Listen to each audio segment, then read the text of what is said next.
Meus irmãos, o texto da nossa meditação de hoje se encontra no Evangelho de Mateus, capítulo 19, dos versos 16 a 26. E ao ler esse texto, nós somos de imediato surpreendidos com a chegada súbita de alguém que se aproxima correndo de Jesus Cristo.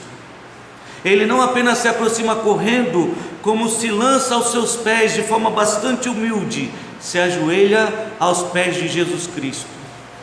É claro que esses detalhes nós não encontramos aqui no Evangelho de Mateus, mas encontramos no Evangelho de Marcos, capítulo 10, a partir do versículo 17, onde diz que este homem se aproxima correndo de Jesus e se lança aos seus pés de joelho. E onde também nós percebemos que de maneira respeitosa, ele se dirige ao mestre, chamando Jesus de bom mestre, não qualquer mestre, mas o bom mestre. Este homem, aparentemente, ele estava sedento de Deus.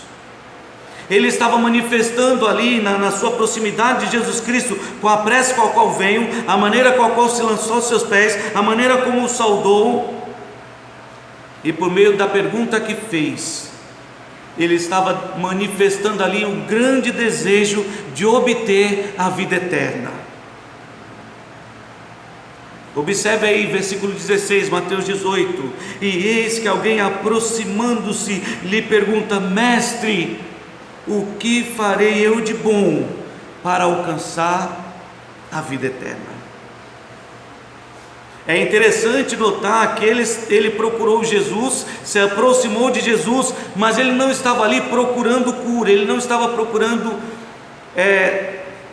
se libertar de alguma enfermidade, não era essa a situação. Ele não estava sofrendo nenhum tipo de mal, então ele não se aproxima procurando por cura. Ele não se aproximou também de Jesus procurando as bênçãos de Deus, o que seria muito comum nos dias de hoje. Pessoas procurando o mestre apenas por interesses pessoais, seja a cura por causa de alguma grave doença, ou por causa da bênção de Deus que é tão desejada. Não, este jovem não o procurou por causa desses motivos. Este nós podemos dizer é um caso bastante raro e até incomum, porque ele procurou o mestre motivado por uma preocupação sincera com o destino eterno da sua alma. Eu digo aparentemente até com uma preocupação sincera, porque nós notamos no texto que em nenhum momento Jesus diz que aquela preocupação era falsa. Jesus não o repreende, ele não estava ali como os fariseus procurando tentar ou testar Jesus Cristo. Ele se aproximou de fato com essa motivação, ele estava preocupado com o destino eterno da sua alma. E é interessante notar isso, que ele se aproxima de Jesus com essa preocupação e começa então com Cristo a ter uma conversa amistosa e cordial. Bom mestre, o que eu farei para herdar a vida eterna?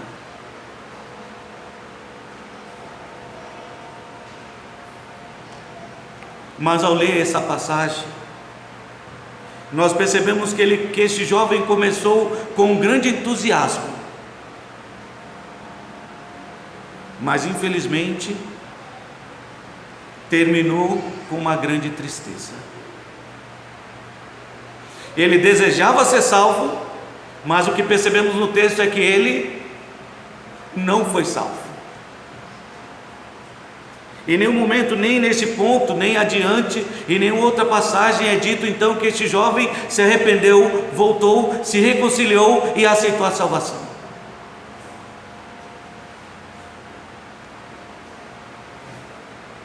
O que aconteceu? O que aconteceu para esse jovem chegar tão empolgado, tão entusiasmado e sair tão cabisbaixo? Talvez nós diríamos o que aconteceu é que caiu a ficha. Ele estava tão entusiasmado, estava tão certo de que a salvação estava próximo dele, ou que talvez já tivesse a salvação, que se deu conta ao conversar com Jesus Cristo que ele não estava seguindo pelo caminho certo. Havia alguma coisa errada. apesar de ser religioso, fervoroso, cheio de boas qualidades.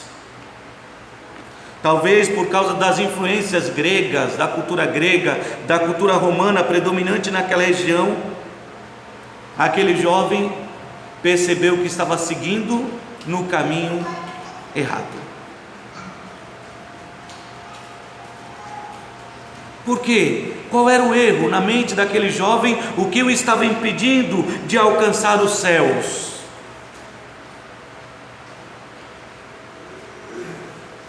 O primeiro caminho errado, o erro cometido por aquele jovem, no meio dessa conversa distinta que ele teve com Jesus Cristo, o primeiro erro, que é também cometido por muitos, é achar que podia ser salvo pelas boas obras, praticando boas obras. Ele se aproxima do mestre e lhe pergunta: mestre, o que eu farei de bom? Ou o que eu posso fazer para alcançar a vida eterna?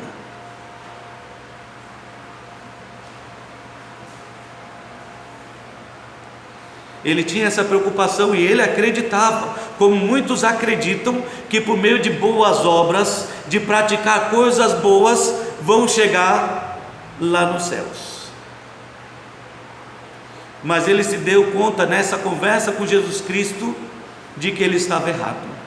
Ele se deu conta porque ao responder para o jovem, e é interessante até perceber isso, ao responder a este jovem, Jesus Cristo não deu uma lista de obras que deveriam ser praticadas para ser salvo. Jesus Cristo não disse: se você quer ser salvo, então seja batizado, porque se você for batizado, você não vai morrer mais pagão, vai morrer salvo. Vocês perceberam isso? Jesus não disse que o batismo salvava, não era uma obra para ser salvo. Jesus não disse para ele: olha, se você quer ser salvo, então dê o dízimo. Se você deseja ser salvo, faça parte da campanha da salvação.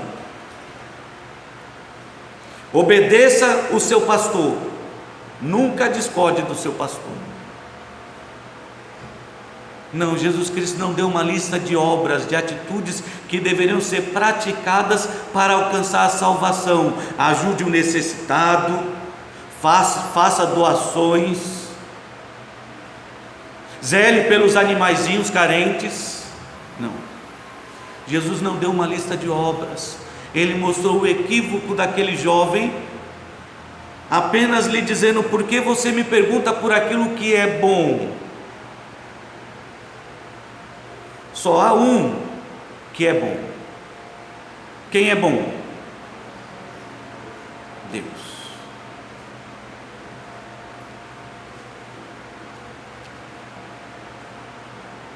Vocês conseguiram perceber o que Jesus fez? Embora não tenha respondido de forma direta àquele jovem, a resposta de Jesus fez pelo menos ele perceber que se só há uma pessoa que é boa, é Deus. Em outras palavras, de forma bem sutil, Jesus Cristo disse que aquele jovem não era bom, e que não há bom nenhum sequer. Não há quem busque a Deus, não há quem entenda, não há justo nenhum sequer. Assim afirma a sua palavra, e assim estava afirmando Jesus Cristo. E só para que não fique dúvida, podemos abrir lá no livro de Romanos, na carta de Paulo aos Romanos.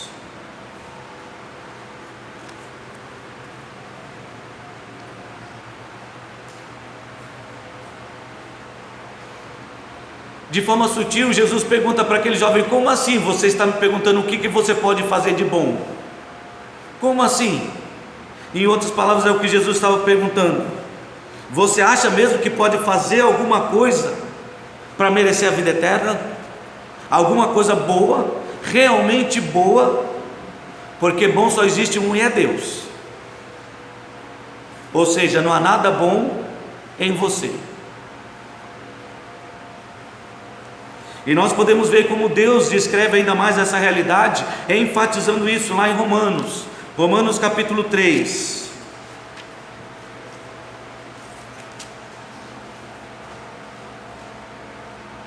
E talvez, como eu disse, aquele jovem tinha esses pensamentos por causa da influência da cultura romana e da cultura grega que tomava conta daquela região. E eu digo isso porque aqui está a carta de Paulo aos Romanos, e eles por alguns instantes se achavam melhores nas suas atitudes do que os judeus.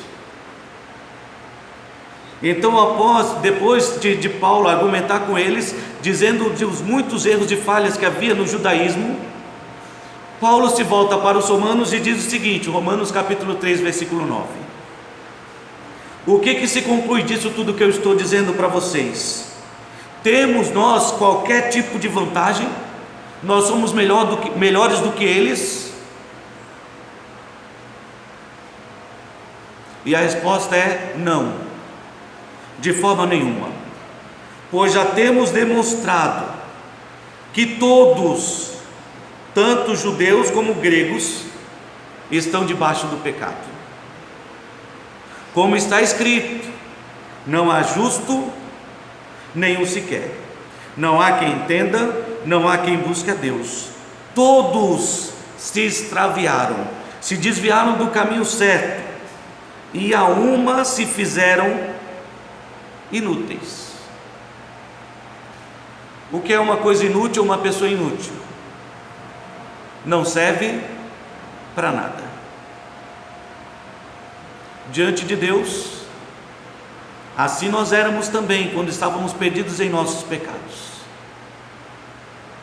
E assim são os homens, inúteis aos olhos de Deus, tentando no meio de toda a sua inutilidade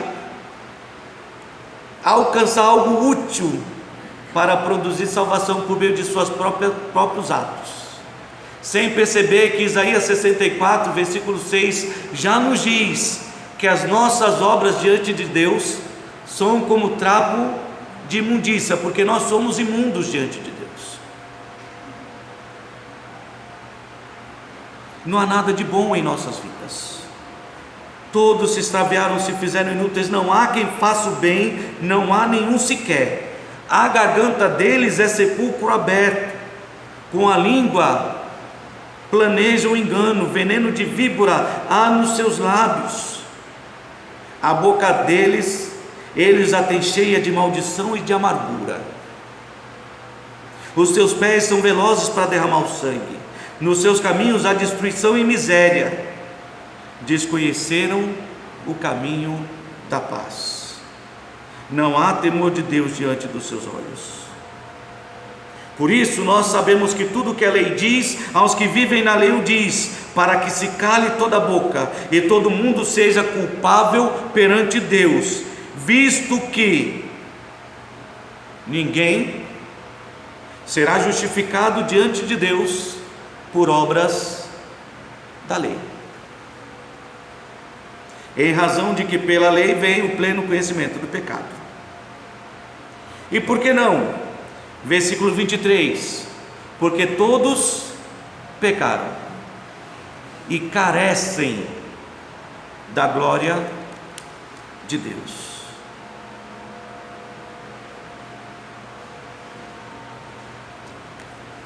Versículo 28, por isso nós concluímos que o homem não é justificado pela fé, por isso concluímos que o homem é justificado pela fé, independentemente das obras da lei. Aquele jovem acreditava piamente que seguindo uma religião, uma certa tradição, praticando boas obras, ele poderia alcançar o céu, mas percebeu na conversa com Jesus Cristo que ele estava seguindo pelo caminho errado. A salvação é um presente de Deus, não vem das obras. Então não havia nada que ele pudesse fazer para alcançar a salvação. E é até interessante neste ponto lembrar as próprias palavras de Jesus Cristo em Mateus capítulo 7, 21 a 23, quando ele estava lidando com certas pessoas que alegavam estar servindo a Deus. Abra lá em Mateus capítulo 7.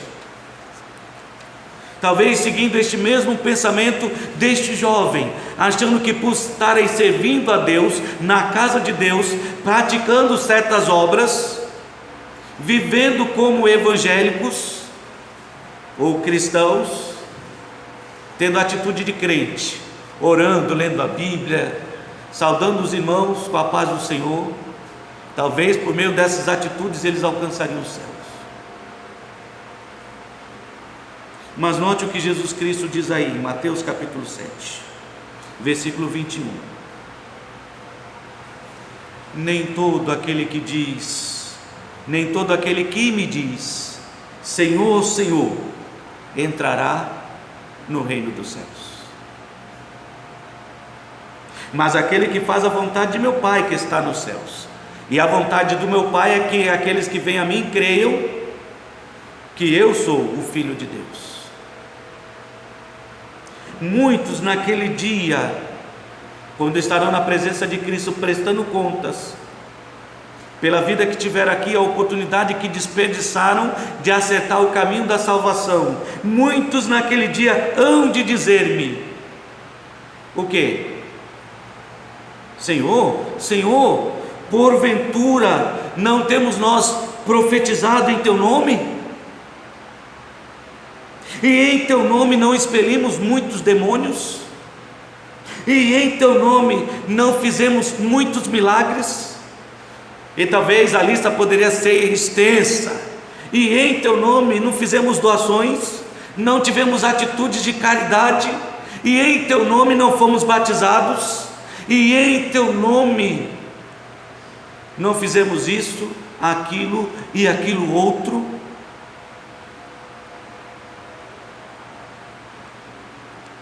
Então disse Jesus: lhes direi explicitamente, de forma bastante clara, aquilo que aquele jovem ainda não havia entendido, e talvez você também não vos conheço.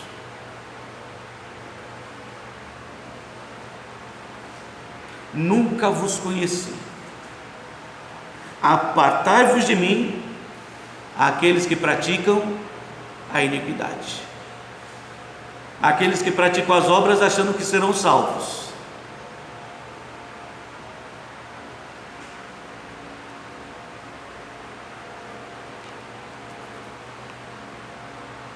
As obras não salvam, e aquele jovem precisava entender isso. Ele cria do fundo do seu coração que talvez praticando atitudes boas, seguindo um padrão correto de vida, ele alcançaria os céus, mas percebeu pela resposta de Jesus Cristo que só pode vir algo bom de quem realmente é bom, e esse alguém que é bom é somente Deus. Talvez colocando de forma figurada ou ilustrando esse pensamento para vocês, tentem imaginar uma pessoa que está com a mão toda suja de graxa, tentando realizar um bom serviço. Mesmo que ele faça algo aparentemente bom, o serviço feito ficou como? Todo manchado pela graxa. Assim somos nós, manchados pela presença do pecado. Tudo no qual nós tocamos, fazemos ou realizamos, também leva a mancha do pecado. Por isso nossas atitudes não podem agradar a Deus. Se o homem pudesse ser salvo por suas atitudes, pelas coisas boas que ele faz, Jesus Cristo não precisaria ter vindo a este mundo e não precisaria ter morrido pelos nossos pecados. Mas aquele jovem não entendia assim. Ele achava que estava seguindo um bom caminho, praticando boas obras para alcançar a salvação. E talvez, qual obra está faltando, Senhor? O que falta ainda? Mostra para mim o que falta. E Jesus Cristo diz: não há nada de bom que você possa fazer. Mas você conhece os mandamentos? Disse Jesus. Você conhece? Voltando para Mateus capítulo 19. Em Marcos e em Lucas é descrito exatamente assim, onde Jesus pergunta: você conhece os mandamentos? Mas aqui em Mateus a abordagem é um pouco diferente. É como se Jesus dissesse: queres entrar na vida? Se é isso que você pensa, então guarde os mandamentos, sabendo Jesus que é impossível para os homens guardar todos os mandamentos de Deus. Eu vou repetir. Jesus fez essa pergunta porque Jesus sabia que para os homens é impossível guardar todos os mandamentos de Deus. Porque qualquer que guardar os mandamentos, mas tropeçar em um só ponto, se torna culpado de todos. Não importa qual seja o ponto. Não mentirás. Você já mentiu alguma vez na sua vida? Já omitiu a verdade? E omitir a verdade é o quê?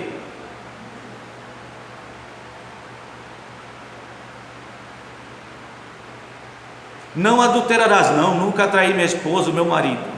Mas você já pensou alguma vez nessa possibilidade? Porque qualquer que olhar para uma mulher com pensamentos impuros, disse Jesus Cristo, já cometeu adultério. Amarás o teu próximo como a ti mesmo. Não matarás. Não, eu nunca matei ninguém. Eu sou muito bom, não mato, não faço mal nem sequer uma mosca. Mas você já se aborreceu com alguém? Já ficou magoado, irado com alguém? E Jesus diz: qualquer que odiar o seu irmão comete assassinato. Então Jesus sabia que era impossível para os homens guardar os mandamentos. Então ele diz: então, se é esse o seu pensamento, se você quer realmente entrar na vida, então guarda os mandamentos. E ele perguntou então: quais? E Jesus então lhe respondeu: não matarás, não adulterarás, não furtarás, não dirás falso testemunho, honra o teu pai e a tua mãe, e amarás o teu próximo como a ti mesmo.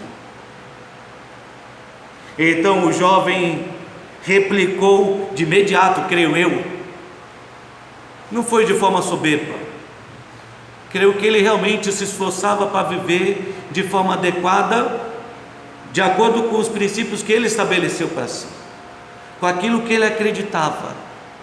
E ele diz: Senhor, tudo isso eu tenho feito. Em Marcos e Mateus diz: tudo isso eu tenho feito desde a minha mocidade. Tudo isso eu tenho feito desde a minha mocidade. Aquele jovem acreditava mesmo que podia ser salvo por guardar mandamentos.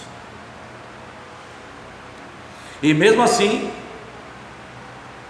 é interessante notar isso aqui, mesmo guardando todos os mandamentos, ele sabia no fundo do seu coração que ainda faltava algo. Perceba aí, versículo 20, quando ele responde a Jesus Cristo, ele diz: tudo isso eu tenho observado, mas Senhor, o que ainda falta? No fundo ele tinha consciência de que seguir mandamentos não podia salvá-lo. Talvez, é bom até frisar isso, talvez de forma inconsciente, ele sabia no fundo do seu coração que guardar os mandamentos, como ele já guardava, praticava desde a mocidade, não era suficiente para alcançar a salvação. Não era. E mesmo no final dessa conversa ele percebe que ele não era capaz de guardar todos os mandamentos. Amarás o teu próximo como a ti mesmo. E aí Jesus faz um teste: é mesmo, você ama mesmo o teu próximo como a ti mesmo? Então vai, vende o que você tem e dá aos pobres. E aí ele ficou triste. Ele não amava assim tanto o próximo como ele dizia amar, que se ele amasse, ele daria para o próximo aquilo que ele tinha. Ele teria a atitude que teve os discípulos no início da igreja, e que vendiam suas propriedades quem tinha, e usava aquele recurso para ajudar aqueles que eram menos favorecidos dentro da igreja. Essa era a atitude dos discípulos no início da igreja, um ajudando ao outro. Mas aquele jovem não estava assim tão preocupado com os pobres. Então Jesus estava mostrando que ele era incapaz de guardar os mandamentos como ele afirmava. E assim há muitos que procuram seguir certos mandamentos e tradições, achando que vão chegar aos céus por guardar mandamentos.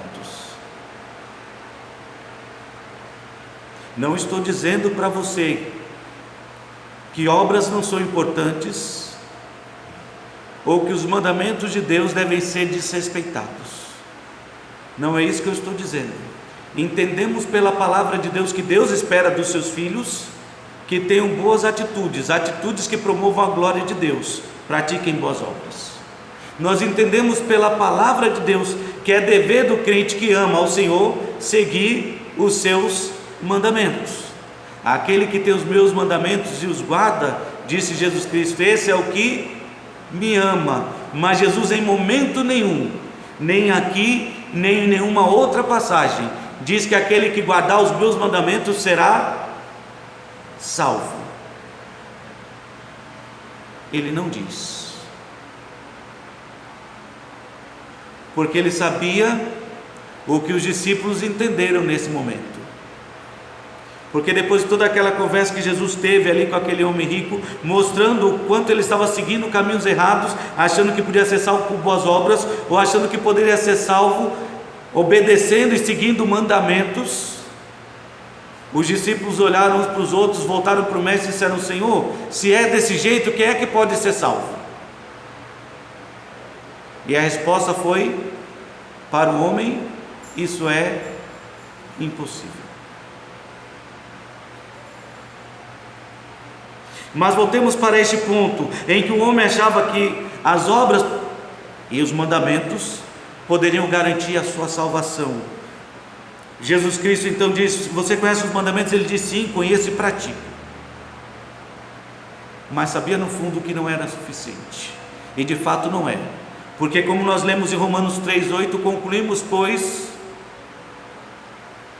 que o homem será justificado por meio da fé, independentemente das obras da lei. E aí reúne obras e mandamentos. A lei se refere aos mandamentos, os mandamentos de Deus. O mandamento não pode salvar. Pelo contrário, tentar obter salvação por meio dos mandamentos há de colocar você numa grande maldição, porque você se tornará obrigado a seguir à risca cada um deles, o que é impossível. Gálatas capítulo 3. Em Gálatas capítulo 3, os cristãos estão sendo confrontados com este pensamento equivocado. Começaram tão bem, recebendo a salvação pela fé, mas começaram a se desviar pelo mesmo caminho desse jovem, achando que a salvação vinha pela obediência de mandamentos.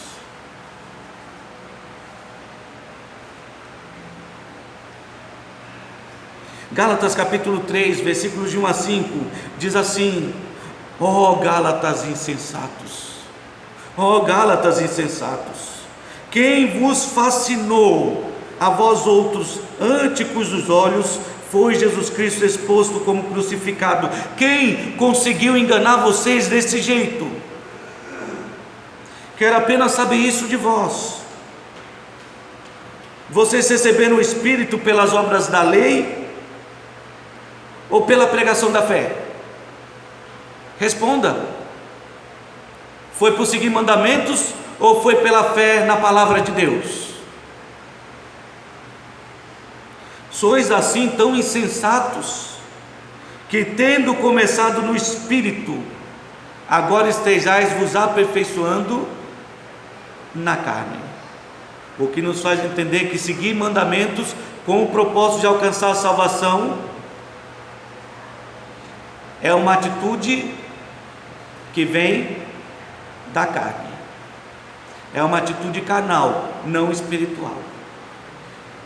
É o homem, por meio dos seus esforços, tentando alcançar o reino dos céus. E assim vou dizer para vocês, vamos citar para vocês muitas regras, proibindo isso, proibindo aquilo, guarde isso, rejeite isso, coma isto, não coma aquilo. e assim vão traçar para você uma lista de mandamentos, como bem faziam os fariseus. Antes de comer é necessário lavar as mãos. Senhor, por que os teus discípulos comem sem lavar as mãos? É pecado comer sem lavar as mãos. E se é pecado, não vão entrar no reino dos céus. Só entra no reino dos céus quem come lavando as mãos primeiro. Irmão, se você seguir o pensamento dos homens, você vai se enveredar por uma lista de mandamentos intermináveis, que jamais trarão satisfação para o seu coração, como não trouxe para o coração desse jovem, e que jamais levarão você de fato para o reino dos céus. Diferente do que dizem naquela expressão, todos os caminhos levam a Roma, nem todos os caminhos vão levar você para o céu. Há muitos caminhos, mas só um caminho que pode levar você para o céu, e não é as obras, o caminho das obras, e não é o caminho da salvação, ou dos mandamentos, não da salvação. Não é. E Paulo, a palavra de Deus está chamando esses cristãos de insensatos. Terá sido em vão que tantas coisas sofrestes, se na verdade foram em vão, aquele pois que vos concede o Espírito e que opera milagres entre vós, porventura o faz pelas obras da lei ou pela pregação da fé? Irmãos, parem para pensar, o que Deus tem feito na vida de vocês é por meio da fé ou por meio dos mandamentos? O que diz a palavra de Deus? O que diz a santa palavra de Deus? Se você seguir isso, Deus fará, ou se você crer, você verá a glória de Deus. Fé ou mandamentos? Fé ou obras? Versículo 10, Gálatas 3, versículo 10: todos quantos são das obras da lei estão debaixo de maldição, porque está escrito: maldito aquele que não permanece em todas as coisas escritas no livro da lei para praticá-las. Todas as coisas. Livro da lei, se você não sabe, assim é chamado os 5 primeiros livros da nossa Bíblia: Gênesis, Êxodo, Levítico, Números e Deuteronômio. Não é apenas Êxodo capítulo 20. E lá há sim uma lista extensa de mandamentos, sobre como edificar um altar para Deus, como cultuar o Senhor. E se você não está seguindo todos os mandamentos ali escritos, então você é um maldito, porque escolheu o caminho errado, o caminho que não vai levar você para o céu, mas vai levá-lo certamente para o inferno. Vou repetir o versículo 10 de Gálatas capítulo 3: todos quanto pois são das obras da lei estão debaixo de maldição, porque está escrito: maldito todo aquele que não permanece em todas as coisas escritas no livro da lei para praticá-las. É evidente que pela lei ninguém é justificado diante de Deus, porque o justo viverá pela fé. Ora, a lei não procede de fé, mas aquele que observar os seus preceitos, por ele viverá. Vai viver muito bem. Se você seguir os mandamentos, o que ele está insinuando aqui, ou enfatizando aqui, é que você vai viver bem.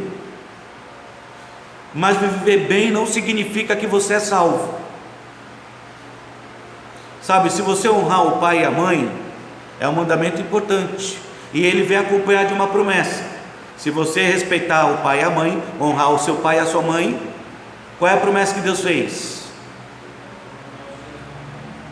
Deus prolongará os seus dias, você vai viver por muito tempo. Se você não adulterar, significa que você está respeitando a sua esposa e vai viver bem com ela. O seu casamento vai caminhar bem. Se você não mentir, você vai conquistar respeito e admiração daqueles que te cercam. As pessoas vão dizer a teu respeito. Aí vai uma pessoa honesta, aí vai uma pessoa que eu admiro, que sempre fala a verdade. Quem segue os mandamentos vai viver, e vai viver bem, mas não será salvo. Só seguir os mandamentos vai levar você a viver bem, mas não vai levar você a ser salvo. Porque Cristo, versículo 13, foi Ele quem nos resgatou da maldição da lei, fazendo-se Ele próprio maldição em nosso lugar, porque está escrito: maldito todo aquele que for pendurado no madeiro. E isso Ele fez para que a bênção de Abraão chegasse aos gentios em Jesus Cristo, a fim de que recebêssemos, por meio de quê? Da fé e não dos mandamentos, o Espírito da promessa, o Espírito no qual nós fomos selados para a vida eterna. Então Jesus Cristo estava mostrando para aquele jovem: você conhece os mandamentos? Isso é muito bom, mas os mandamentos não são suficientes para levá-lo ao céu, e você mesmo é incapaz de cumprir todos os mandamentos como você está afirmando que é.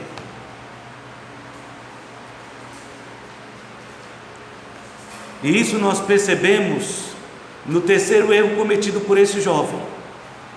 Ele errou achando que as obras, praticar uma boa obra, ter boas atitudes, poderia levá-lo ao céu. Ele errou achando que seguir os mandamentos poderia levá-lo ao céu. E ele errou ainda mais, achando que podia ser salvo e continuar amando as coisas deste mundo. Amar a Deus apegado às coisas deste mundo. Quando Jesus citou os mandamentos, Ele apenas citou ali os mandamentos que falam do nosso relacionamento uns com os outros. Mas qual é o primeiro mandamento? Qual é, irmãos? Amar a Deus. De que maneira? Acima de todas as coisas. E quando Jesus se volta para aquele jovem, quando ele pergunta: eu tenho praticado todos os mandamentos, o que falta? Jesus lança um desafio para mostrar para aquele jovem que, apesar de ter o desejo de entrar nos céus, ele estava seguindo pelo caminho errado.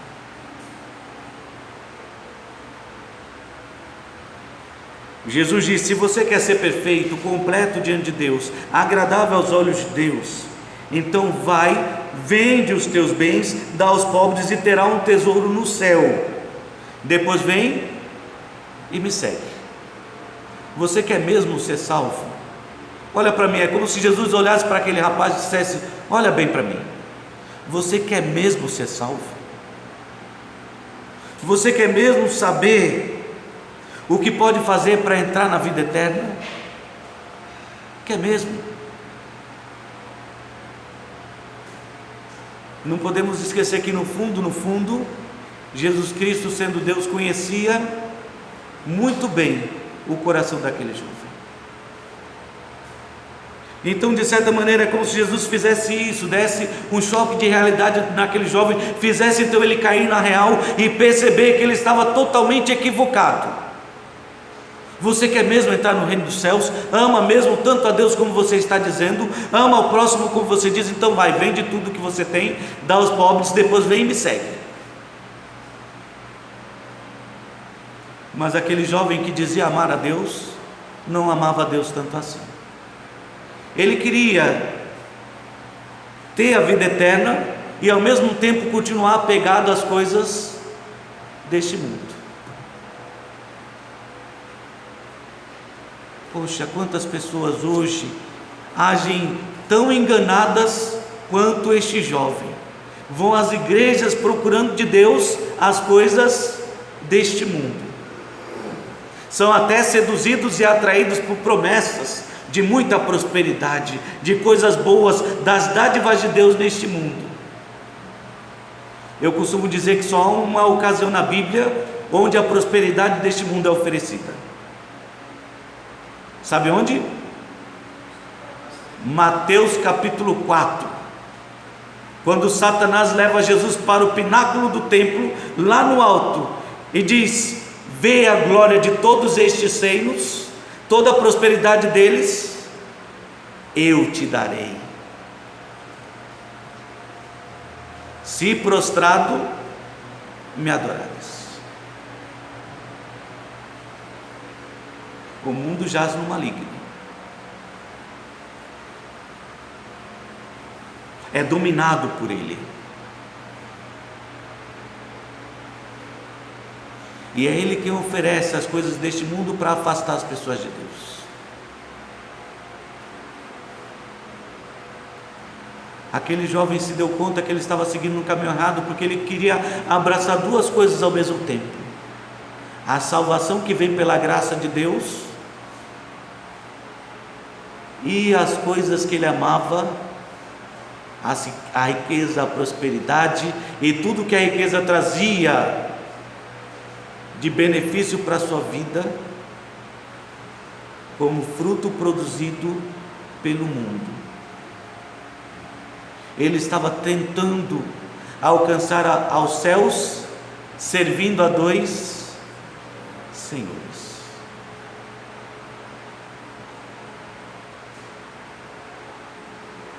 Não dá, é impossível. Quando João escreveu a sua primeira carta, 1 João capítulo 2, ele advertiu aos cristãos: não ameis o mundo, nem as coisas que há no mundo. Se alguém amar o mundo, o amor do Pai não está nele. Porque o que há no mundo? Os desejos da carne, os desejos dos olhos, a soberba da vida. Essas coisas procedem do mundo, não vêm de Deus. Estas coisas passam, bem como esses desejos, mas aquele que faz a vontade de Deus, este permanece para sempre. Você quer mesmo ser salvo? Então abandone as coisas do mundo, deixe tudo para me seguir. Jesus não estava dizendo que um rico, um crente, não pode ser bem sucedido nessa vida, ter recursos ou condições. Não é o que Jesus estava dizendo. Ele estava apenas mostrando que não podemos depositar a nossa felicidade, a nossa esperança, a nossa confiança nas coisas que o mundo nos oferece, seja riqueza, seja status, posição social, não importa. Nada que o mundo nos ofereça se compara àquilo que Deus tem para nos oferecer. Mateus capítulo 6, versículo 19, é lá que nós encontramos Jesus ensinando os seus discípulos sobre a importância de amar a Deus e sobre o cuidado que deveriam ter com essa preocupação em acumular tesouros aqui na terra.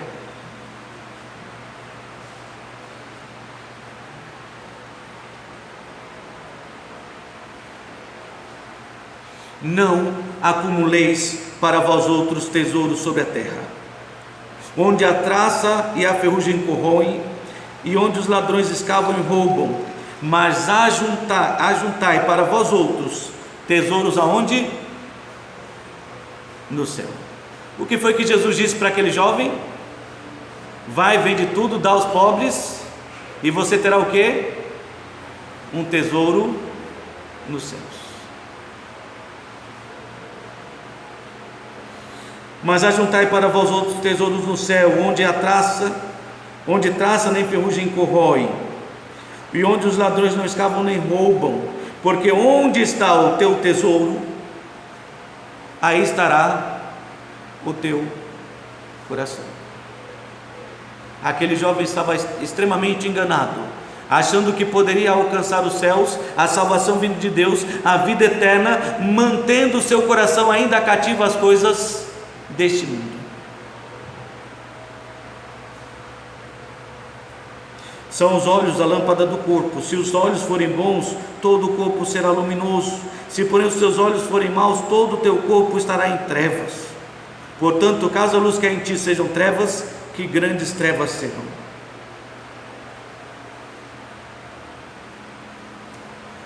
Quando nós conseguimos apenas enxergar aquilo que está ao nosso redor como coisas valiosas, preciosas para nós, coisas que desejamos tanto, no momento essa ganância toda nos deixará tão cegos que será como se estivéssemos caminhando em meio às trevas, tateando para encontrar o caminho que realmente leva para os céus. Ninguém pode servir a dois senhores, porque ou há de aborrecer-se de um e amar ao outro, ou se devotará a um e desprezará o outro. Não podeis servir a Deus e a quê? Às riquezas. Essa era a situação daquele jovem. Ele amava demais tudo aquilo que ele tinha, tudo aquilo que ele conquistou. Lutei tanto para conquistar tudo isso. Ele tinha tanto apego que não percebia que o apego pelas coisas materiais o estavam afastando de alcançar os céus.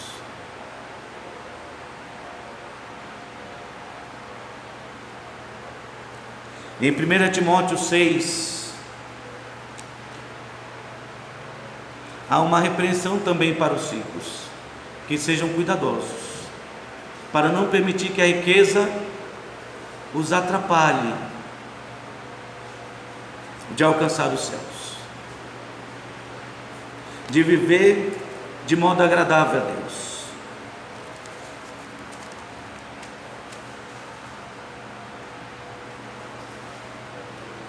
Primeira Timóteo capítulo 6, a partir do versículo 7 e até o verso 10, diz assim a palavra do nosso Deus: porque nada temos trazido para o mundo. Esse é um fato que nós precisamos colocar na nossa cabeça. Nada temos trazido e nada vamos levar. Não importa o quanto você acumule de riqueza nessa terra, quando você morrer, no caixão não vai nada com você. E ai se você for com alguma coisa boa junto com você, porque quando a pessoa junta muita coisa valiosa, a mesma ganância que ele tem, os parentes têm também, e fica ali torcendo para que morra, e na hora que morrer parece gafanhoto, é no tapa, disputando quem vai ficar com o quê, e ainda são capazes de enterrar você como indigente. É melhor botar num saco plástico, arruma aí uma caixa de papelão. Para que, né, gastar? Tudo isso que ele juntou vai gastar logo com um caixão bonito. Para que? É desperdício. E é mesmo, vai adiantar de quê? Vai mudar o que a vida dele depois da morte? E nada. Bem disse Jesus Cristo: tolo, de que adianta ganhar o mundo inteiro e perder a sua alma? De que adianta? Mas aquele jovem não aprendeu. Jesus estava mostrando que ele estava seguindo pelo caminho errado, e aqui está a palavra de Deus nos advertindo que nada temos trazido e nada vamos levar deste mundo. Por isso, tendo sustento com que nos vestir, estejamos contentes. A gente às vezes fica até admirado de ver pessoas dizendo que não tem o que vestir. Rapaz, eu não sei nem com que eu vou, porque eu não tenho o que vestir para um momento como esse. E aí você olha o guarda-roupa da pessoa, está abarrotado. Você sabe o que é abarrotado, né? As roupas estão todas espremidas no guarda-roupa. Tem um armário especial só para sapato, e não tem o que vestir, o que calçar para sair.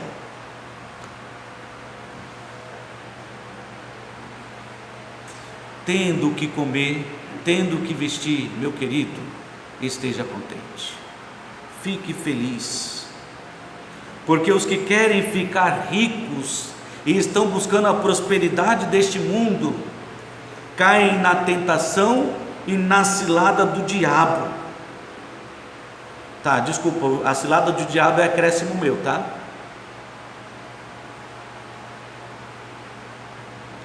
E em muitas concupiscências insensatas e perniciosas, as quais afogam os homens na ruína e na perdição. Olha aí, Satanás agindo de forma ardilosa, enganando os homens com desejos insensatos, perigosos, que acabam afundando o homem na ruína e na perdição. Ao invés de alcançar os céus, caminharam com toda a riqueza lá para o fundo do buraco, a perdição, banidos da face de Deus para sempre. Porque o amor do dinheiro, o apego ao dinheiro, é a raiz de todos os males. E alguns nessa cobiça, o que fizeram? Se desviaram da fé. Podiam ter se aproximado mais de Deus e acabaram se afastando. Essa declaração parece muito com a nossa história, não parece? De Mateus 19. O jovem estava tão perto do mestre, ele se ajoelhou numa posição tão humilde diante do Senhor. Aquelas atitudes demonstravam qualidades importantes para quem quer seguir a Jesus Cristo, mas ele estava tão perto e ao mesmo tempo tão longe, tão longe. Ele queria muito abraçar a vida eterna, mas continuar amando o mundo.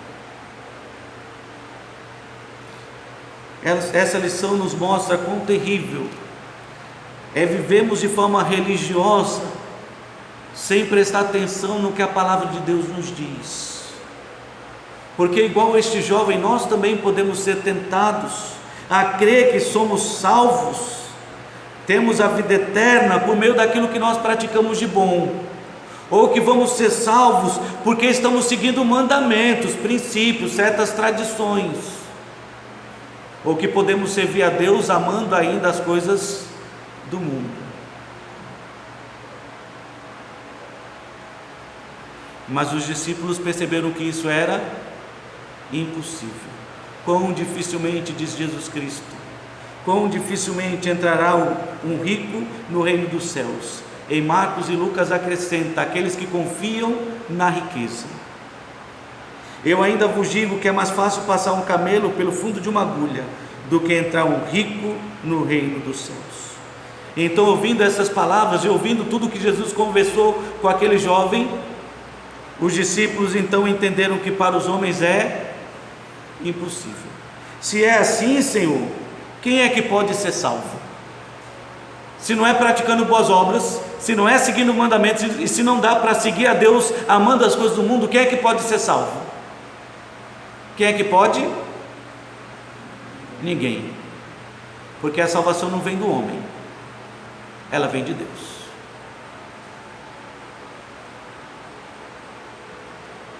Porque pela graça sois salvos, mediante a fé. E isto não vem de vós, é dom de Deus, é um presente que Deus dá, não de obras, para que ninguém se glorie. Porque embora o salário do pecado seja a morte, Romanos 6:23, o dom gratuito de Deus é a vida eterna.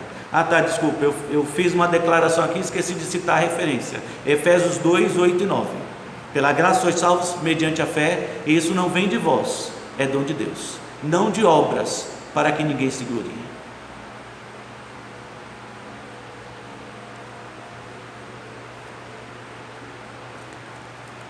Todos pecaram, destituídos estão da glória de Deus, afastados.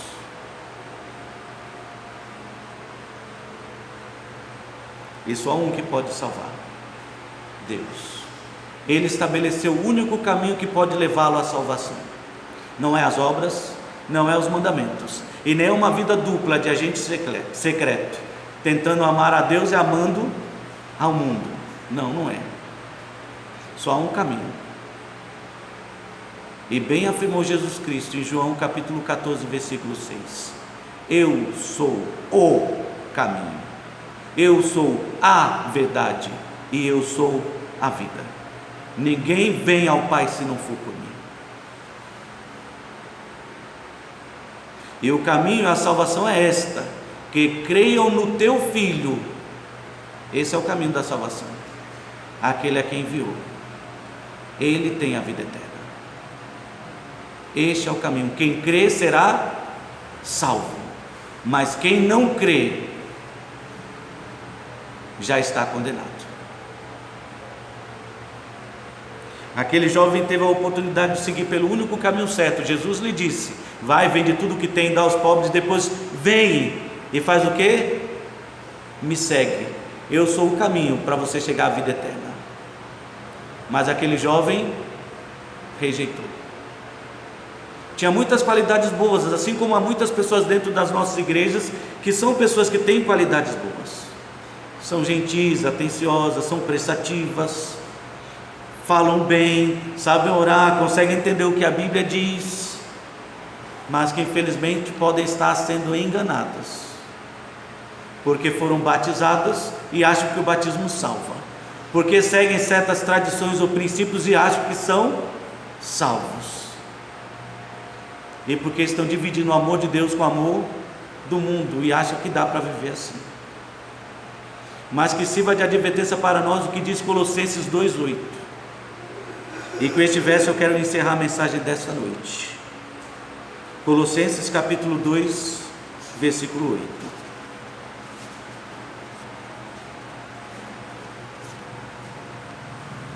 E que essa advertência fique para todos aqueles que nos ouvem, seja assistindo esse vídeo ou seja escutando aquilo que estamos falando nesta noite. Tome cuidado. Cuidado para não errar o caminho que leva para a salvação. Porque seguir por qualquer caminho errado, como este jovem estava seguindo, levará você certamente para o inferno.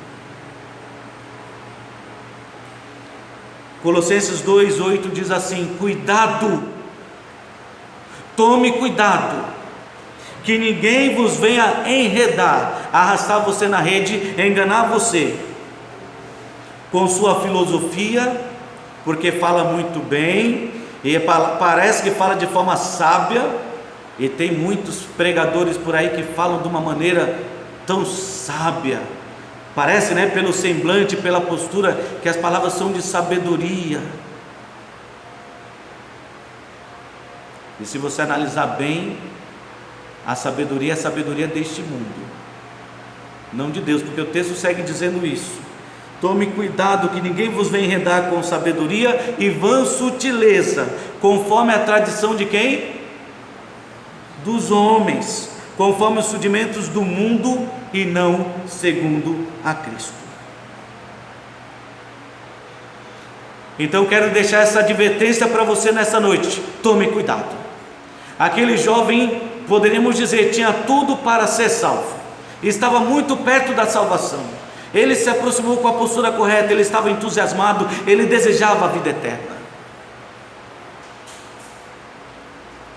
Mas ele errou o caminho, achando que atitudes, boas obras poderiam salvá-lo. Ele errou o caminho, achando que seguir mandamentos poderia salvá-lo. Ele errou o caminho, achando que poderia amar a Deus e as coisas deste mundo.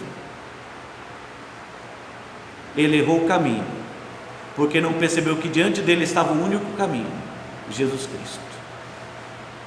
E eu espero que você tome cuidado, para que você não faça como o jovem, não erre o caminho. Jesus Cristo é o caminho, Ele quer salvar você, e certamente salvará. Vem para Jesus, vinde a mim, todos que estáis cansados e sobrecarregados, e eu vos aliviarei. Eis que estou à porta e bato. Se alguém ouvir a minha voz, abrir a porta, entrarei, cearei com ele e ele comigo.